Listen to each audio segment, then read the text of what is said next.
उत्तराखंड के चमोली में बादल फटा, अलकनंदा मंदाकिनी नदियां दिखाने लगी प्रकोप। चंबा में 7 की मौत, मोबाइल नेटवर्क ठप। उत्तराखंड एक बार फिर प्राकृतिक आपदा की चपेट में आ गया है। राज्य के रुद्रप्रयाग और चमोली जिलों में बीती रात बादल फटने से भारी तबाही की खबर है।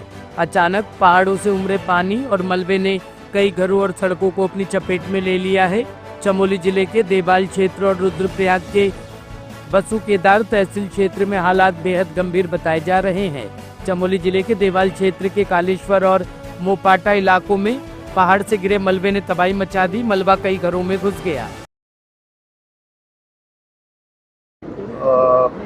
लगभग 4 बजे मुझे सूचना मिली कि सबसे पहले मुझे सूचना मिली कि जो रुद्रप्रयाग जनपद का बसौली क्षेत्र है, जखोली के पास, वहाँ पर बादल फटा है और बादल फटने से जो काफ़ी सारा स्थान जो है भूस्खलन हो गया है, उसमें कुछ जानमाल की क्षति हुई है।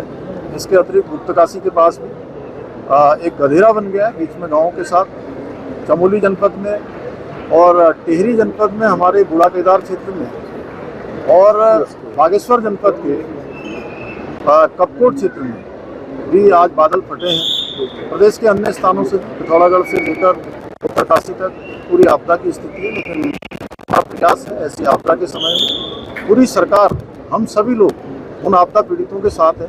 आज हमने समीक्षा की है, हर संभव सभी को सहायता करने के लिए कहा है। राहत बचाव कार्य को तेजी से करने का और रिस्पांस टाइम कम से कम हो, उसके लिए सभी जिलाधिकारी, STRF, NDRF सबको अलर्ट मोड में रखा गया है। सभी टीमें मौके पर पहुंच गई हैं, सहायता और बचाव के कार्य किए जा रहे हैं। पूर्वी दिल्ली के पड़पड़गंज विधानसभा क्षेत्र के मंडावली गांव में आज एक बड़ा हादसा हो गया। इलाके में एक जर्जर मकान की दीवार अचानक गिर गई, जिसकी चपेट में 3 मासूम बच्चे आ गए। हादसे के समय तीनों बच्चे स्कूल से घर लौट रहे थे। स्थानीय लोगों ने तुरंत बच्चों को मलबे से बाहर निकाला और उन्हें नजदीकी अस्पताल पहुंचाया। डॉक्टरों के अनुसार तीनों बच्चे घायल है, जिनमें से 2 की हालत स्थिर बताई जा रही है, जबकि एक की स्थिति गंभीर बनी हुई है। घटना की जानकारी मिलते ही दिल्ली पुलिस, BSCS और फायर ब्रिगेड की टीमें मौके पर पहुंची और रेस्क्यू अभियान चलाया। फिलहाल फायर ब्रिगेड की टीम मलबे की जांच कर रही है ताकि ये सुनिश्चित किया जा सके कि कहीं कोई और नादबा हो। सर क्या नाम है? सुशांत क्या हादसा हुआ था? जी, यहाँ पे दीवार गिर गई। 3 बच्चे आ रहे थे, इनकी दुकान पे सामान लेने आए थे। एक बच्चा स्कूल से आ रहा था, तीनों स्कूल से आ रहे थे। एक बच्चे के थोड़ी चोट आई है सिर पे और 2 अभी ठीक, वैसे तो तीनों ठीक है। और ये काफी पुरानी है, काफी पुरानी बिल्डिंग है। यहाँ पे बारिश हो रही है लगातार, उस वजह से भी गिर सकती है। सर क्या नाम है आपका? मेरा नाम है मुकुंद कुमार। मुकुंद जी, क्या हादसा हुआ, कब की घटना? हादसा क्या हुआ जी, हमारे यहाँ से बच्चे 3 कुरकुरा लेते, स्कूल के बच्चे थे, जा रहे थे, ठीक है ना। तो अचानक हमें आवाज आई कि बहुत तेज आवाज आई कि लेंटर गिर गया, जब भी गिर गया। तो हम भागते हुए गए, देखे तो एक बच्चे को सर दिख रहा था। तो मैंने फटाफट हटाने चालू किए और भी भाई लोग थे सारे, ये भाई हमारे हेल्प कर रहे थे, ठीक है ना।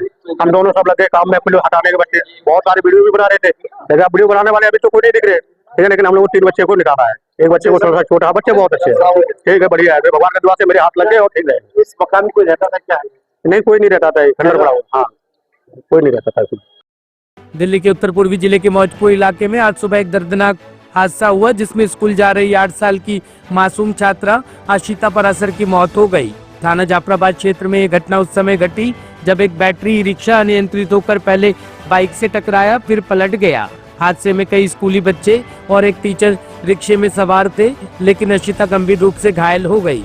उसे तुरंत गुरु तेग बहादुर अस्पताल ले जाया गया, जहां डॉक्टरों ने उसे मृत घोषित कर दिया। जल्दी से इधर आ जाओ। फोन पे वो बता नहीं पा रही थी, उसकी हालत नहीं थी, बहुत ज्यादा कंफ्यूजन, जगह भी नहीं, एटलीस्ट लोकेशन भी नहीं बता पा रही थी। फिर थोड़ी देर बाद फिर मैंने फोन किया, तब तक GTV के लिए निकल चुके थे। मैं जैसे तैसे फटाफट स्कूटी से फिर GTV पहुंचा हूँ, तब जाके जो मैंने हालत देखी है वो अनएक्सपेक्टेबल है। वो ब्लड ही नहीं रुक रहा था। अक्सर ही रिक्शा पे जाते हैं, तभी आप भी ले आते हैं बाइक पे? मैं भी चला जाता हूँ, तो मेरा घर पे होता हूँ, ऑफिस नहीं होता है तो मैं भी ले आता हूँ, स्कूटी से ले आते हैं। कितने साल की बच्ची आपकी, कौन सी क्लास में पढ़ती थी? 8 इयर्स की थी, 3rd क्लास में पढ़ती थी, लिटिल फ्लावर, शिवाजी पार्क। तो उस समय सवारी कितनी बैठी थी, कौन सा रिक्शा?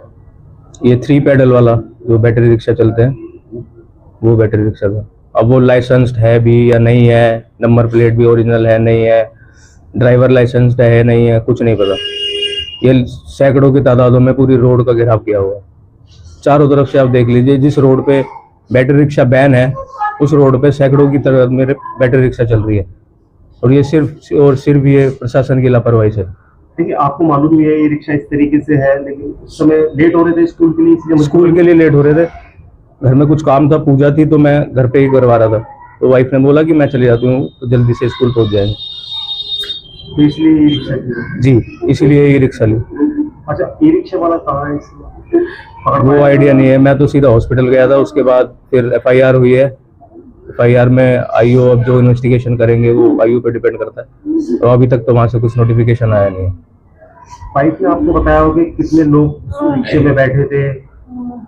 ये 2 लेडीज थी और 3 बच्चे स्कूल जा रहे थे? स्कूल जा रहे थे। अच्छा, वो कैसे? वो भी उसी सेम स्कूल में टीचर थी, जो दूसरी लेडीज थी वाइफ के साथ, वो भी लिटिल फ्लावर में टीचर है, वो पीछे ही रहती है। तो ये सब साथ ही थे बैटरी रिक्शा में। अब वो पता नहीं कितनी स्पीड से चला रहा था, कैसे वो टर्न कर रहा था, कुछ आइडिया नहीं है। वो सीधा वो बेटी गिरी है और उसके सर पे इतना चोट था कि ब्लड ही नहीं रुक पाया था। क्या कहना चाहते हैं? वैसे पेरेंट्स हैं, कई बच्चे भी हैं जो ई रिक्शा में आते हैं जाते हैं, आज आपके साथ आपकी बेटी नहीं रही है।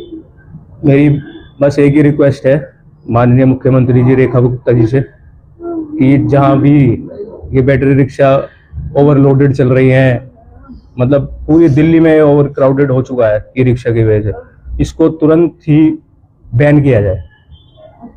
हम तो अपनी बेटी खो चुके, किसी और के साथ ना हो ऐसा। अच्छा, उन परिवार परिजनों से, पेरेंट्स से क्या कहेंगे जो ई रिक्शा में अपने बच्चों को ले आते हैं, और कुछ बच्चे भी ई रिक्शा में बैठ के आते हैं, स्कूल आना जाना उनका होता है? हमारी तो यही विनती है जी, ई रिक्शा का प्रयोग ना करा जाए। इनमें कोई बैलेंस नहीं है, कोई ये लाइसेंस ड्राइवर नहीं है, कोई भी बच्चा ई रिक्शा चला रहा है। जिस तरीके से बताया आपने अभी, ई रिक्शा वाले के लाइसेंस नहीं होते, ये लोग कुछ ये सूखा नशा करके भी ये करते हैं। सब नशेड़ी हैं, सब सूखा नशा करके। इनको कुछ नहीं पता कि कितने जने बैठे हैं, कहाँ हमें टर्न करना है, कुछ नहीं पता। बस अपना ये सब गंजाड़ी नशेड़ी, अब ये सब जिसको देखो वो ई रिक्शा चलाने लग गया, बिजनेस बना दिया है इसको दिल्ली में। और यहाँ पुलिस की भी बहुत बड़ी लापरवाही सामने आती है। जिस रोड पे रोड नंबर 66 पड़ती है, इस रोड पे फुली 24/7 ई रिक्शा बैन है, वहां पे सैकड़ों की तादाद में ई रिक्शा चलाई जा रही है।